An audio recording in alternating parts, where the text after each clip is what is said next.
Welcome students. So today we will learn about the next part of the federalism, that means what makes India a federal country. Okay? In the previous part we have already discussed about what is federalism, what are the key features of federalism. Okay? So in federalism, a federal government or federal system of government generally formed, and in a federalism or in a federal country there are two or more level of government under a singular political administration, so then it is called a federal country. Okay, now we will discuss about why India is called a federal country. As we from previous classes we already discussed that the in USA, India, Spain, Belgium, these are federal countries. So now we will discuss why India is a federal country. Okay, now start with this. Okay, so let us begin with the Constitution of India. So India had emerged as an independent nation after a painful and bloody participation at the time of independence. That India there is a partition between East Pakistan and West Pakistan. Okay, one in now East Pakistan is Bangladesh and West Pakistan is Pakistan. Okay, so soon after independence, several princess states become a part of countries. Princess states like Hyderabad, Sikkims, these were princess state. That means there was a prince who ruled those states. After the independence, these princess states include with India. The constitution declared India as a union of states. Why union of states? Because there are 28 states with 8 union territories, and there is a central government, and each states are administrated by state governments, and the local bodies urban and rural are administrated by panchayat and municipalities. So it is the union of states, but never it is called the federation or the, though it is a federal state, but Indian constitution never called it as a federation. In Indian constitution, India is a union of state, or the name of India is Union of India. Jैसे United States of America, like that Union of India. In the previous class, we have also discussed about the 7 key features of the federalism. What are those main features? That in a federalism there are two or more level of government, different tiers of government govern with the same citizen, but each tier has their own jurisdictions, and for the each tier there are different constitutional rules. These types of, and each tiers has and each tier or the each government has their own source of revenue, and if there is any problem between state government and central government, then higher courts can interfere in this situation. And there are main two objectives of federal system, that is to safeguard and promote unity of the country, and at the same time accommodate regional diversity. So these are main 7 features which we have already discussed in the previous class. Now we can see that all these features apply to the provisions of Indian constitution. Then we call India as a federal system.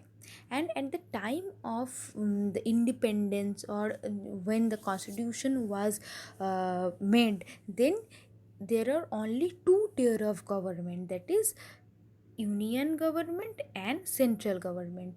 But later, the third tier of the government, that means the uh, panchayat and municipality, that means local government, was added. Now the constitution clearly provided now the constitution clearly provide a threefold distribution of legislative powers between the union government and the state government. What are the meaning of the legislative power?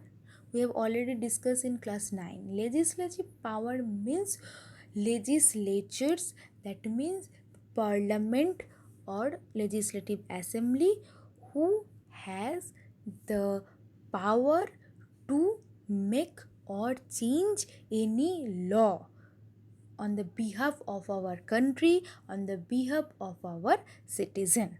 Okay, so the country clearly state about the threefold system of legislative powers between the union government and state government. So what are this, we can discuss is, okay. So thus it contains three list. Which list? Union list, state list, and another list is called concurrent list. Union list, state list, and another list we called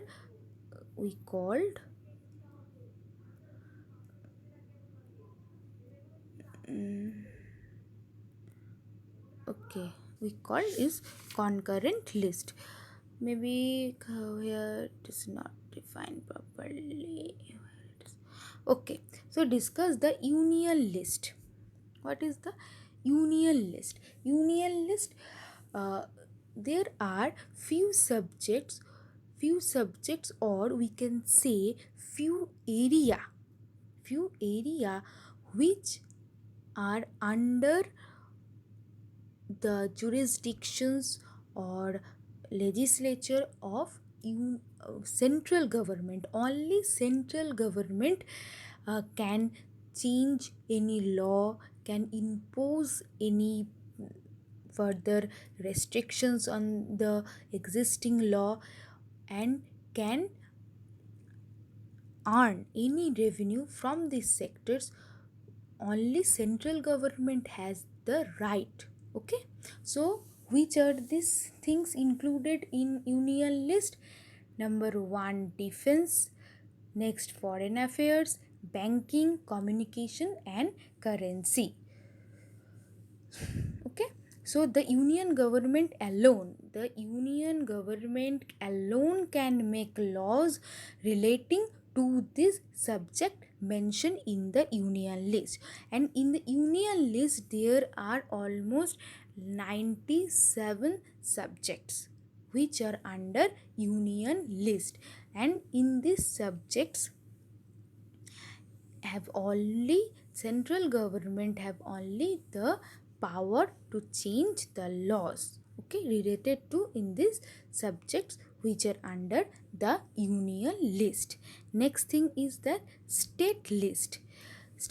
Union list, central government. State list, state government. So the subjects which is listed under the state list uh, ha- mm, has only the power of state government to change any laws related to these subjects and earn revenue from these sectors. So let us see what are these subjects.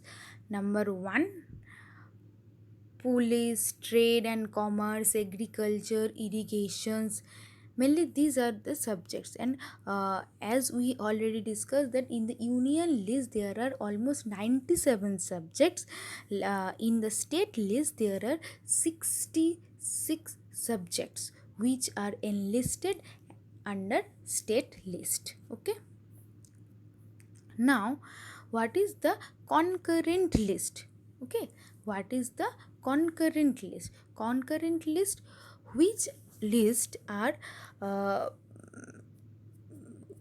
no, not the list, which subjects or which matters are listed, or in which matters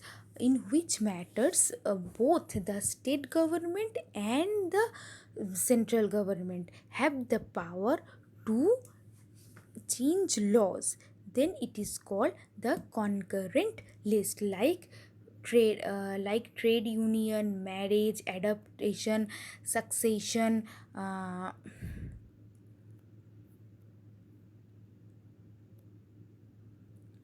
these things are under the concurrent list. Okay, and now there are few subjects which are not listed in above three things, like union list, state list, and concurrent list. So these types of things are called residuary subject.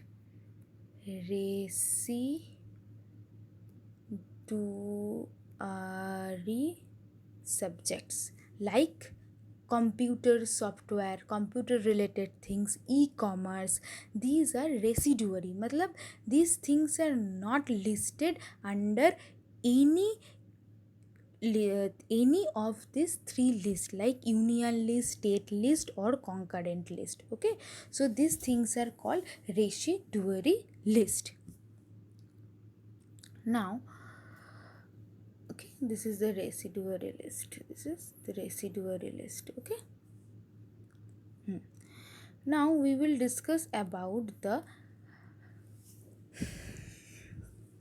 next thing, very important thing, very important thing, and which we have already discussed, that is union list, state list, concurrent list. These are also very important for our boards. Each and every year one or two questions come from this part. They asked about which topics or which subjects are listed under union list, which are listed state list, which are concurrent list. Mainly they asked about the concurrent list. It is very important. Okay, so now discuss the next thing, that in our India we have already learned that the in India the system of creating the federal system follow the holding together rule. The holding together rule, where all the states doesn't get the proper facilities. Okay, in India, there are two types of administrative unit, like states and union territories. And in India, how many union territories are there? 8 union territories are there after Article 371, after the division of Jammu, Kashmir, and Ladakh. There are 8 union territories. So, in these 8 union territories, all union territories do not get the same power or same facilities. First, we will discuss why these are called union territories, because these the union territories, which areas are under union territories, they are very small in size. Okay, they are very small in size, so we cannot declare themselves as independent states. Okay, so their union government, that means central government, control the administration. In India we have 8 union territories, uh, but among them only Delhi, Pondicherry, and Jammu Kashmir. Delhi, Pondicherry, and Jammu Kashmir. These 3 union territories has legislative power. That means general election for MLAs, matlab member of legislative assembly, to choose member of legislative assembly. General elections are held only in these three union territories. Otherwise, remaining union territories are controlled or administered by direct central government. Okay.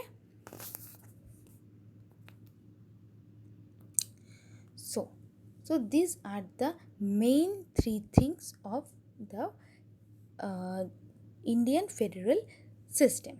Now comes to the point that the sharing of power between union government and the state government is basic to the structure of the constitution. It is not easy to make change to this power sharing agreement. We have already learned that if we want to change any rule, if we want to make any new law, we need the permission of the both houses of the parliament. So in our constitution, it is very important to pass every bill by the two different houses of parliament with at least one third of majority. Okay. Next thing is that the judiciary plays an important role in overseeing the implementation of constitutional provisions and procedures. Judiciary matlab the courts, high courts, supreme courts, this they regularly monitor or overseeing the implementations of different provisions and procedures of our constitutions regularly. In case of any dispute about the division of power, the High Court and Supreme Court make a decision.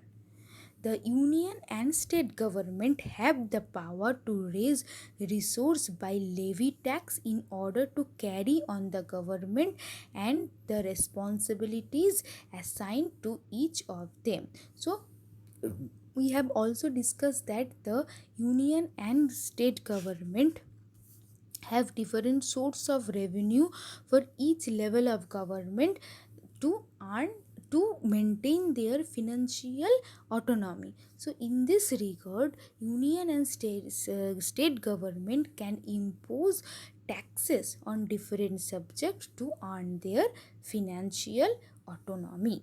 So for this reasons, for to maintain these things, India is now a federal country. So I hope you can get the answer of what makes India a federal country. Okay, that's for all.